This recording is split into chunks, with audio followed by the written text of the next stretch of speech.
दोस्तों ये कहानी है अकीरा नाम के एक ऐसे लड़के की जो कि अपनी जिंदगी से परेशान हो चुका था। वो रोज सुबह उठकर काम पर जाता था, दिन भर काम करता था, ऊपर से उसे अपने सीनियर से डांट सुननी पड़ती थी। अकीरा की जिंदगी अब इन्हीं सारी चीजों में फंस चुकी थी। वो अपनी जिंदगी को अपनी मर्जी से जीना चाहता था, लेकिन उसे उसकी जिंदगी जीने का समय ही नहीं मिल रहा था। मगर फिर एक दिन पूरे शहर में ज़ॉम्बी वायरस फैल जाता है और सभी लोग ज़ॉम्बी बनने लगते हैं। अब ऐसे में अकीरा अपनी जिंदगी कैसे जिएगा और क्या वो अपनी मर्जी की जिंदगी जी पाएगा? चलिए जानते हैं इस पूरी कहानी में। तो कहानी की शुरुआत में हम अकीरा को देखते हैं जिसके पीछे कई सारे ज़ॉम्बीज पड़े थे। लेकिन इन हालातों में भी अकीरा को इस बात की चिंता थी कि अगर वो अपने ऑफिस पहुंचने में लेट हो गया तो क्या होगा। अब कहानी यहाँ से 1 साल पीछे जाती है जहां हम अकीरा को देखते हैं। वो काफी खुश होता है, उसकी आज ही एक बड़ी सी प्रोडक्शन कंपनी में जॉब लगी होती है। अकीरा खुशी से पहले दिन जॉब पर जाता है। यहाँ अकीरा का चीफ एक आदमी था जिसका नाम कोसुकी होता है। यहीं अकीरा को एक लड़की ओटोरी भी मिलती है।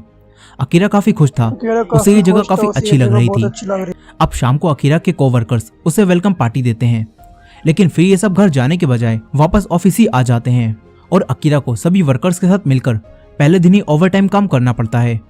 अकीरा का चीफ कोसुकी अकीरा और बाकी वर्कर्स से अगले दिन भी ओवरटाइम करवाता है।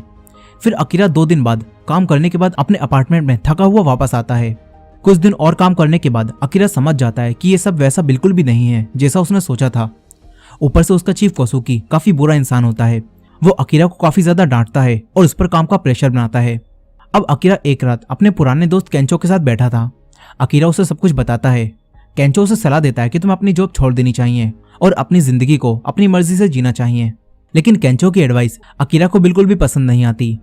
यहाँ केंचो की लाइफ काफी अच्छी थी और उसके पास एक अच्छी गर्लफ्रेंड भी थी। अकीरा को उसकी लाइफ से जलन होने लगती है और अकीरा अपने इकलौते दोस्त से भी लड़ बैठता है।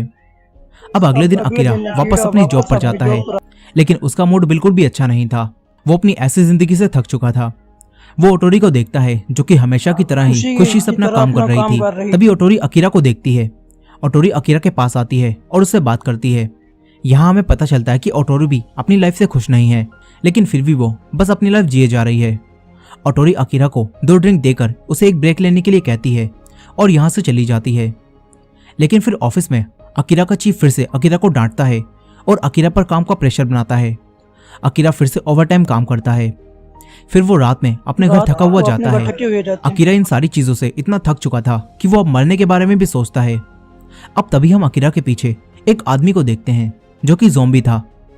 फिर अगले दिन जब अकीरा अपने ऑफिस जा रहा होता है तो तभी उसे एक आदमी दिखता है जो दूसरे आदमी को खा रहा था।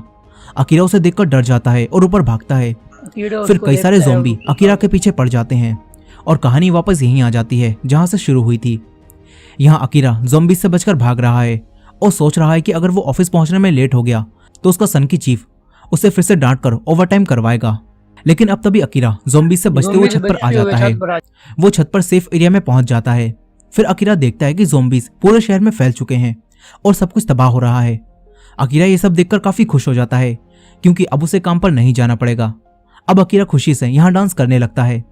तभी उसे ओटोरी की दी हुई ड्रिंक दिखती है। अकीरा को ओटोरी के बारे में याद आता है। वो ओटोरी को मैसेज करके पूछता है कि क्या तुम ठीक हो। तभी ओटोरी अकीरा को अपना एड्रेस भेजती है और वहां आने के लिए कहती है। अब अकीरा एक पाइप से लटक कर नीचे जाने लगता है। तभी उसे एक फ्लोर पर एक आदमी अपनी प्रेग्नेंट वाइफ के साथ दिखता है। अकीरा उनसे कहता है कि वो नीचे जा रहा है, अगर उन्हें कोई मदद चाहिए तो वो बता सकते हैं। और वो दोनों हस्बैंड वाइफ अकीरा से कहते हैं कि हो सके तो थोड़ा खाना ले आना। अकीरा कहता है कि वो खाना ले आएगा। अब अकीरा ज़ॉम्बी से बचते हुए साइकिल लेकर ओटोरी के घर जाता है। अकीरा ओटोरी के घर पहुंच जाता है। वो ओटोरी के घर में जाता है तो यहाँ ओटोरी काफी डरी हुई होती है। ओटोरी उसे दिखाती है कि यहाँ भी एक ज़ॉम्बी है और ये ज़ॉम्बी कोई और नहीं बल्कि उनकी कंपनी का डायरेक्टर था और ओटोरी ना चाहते हुए भी उसके साथ रिलेशनशिप में थी। अब वो आदमी भी एक ज़ॉम्बी बन चुका था, इसीलिए वो इन पर हमला करता है।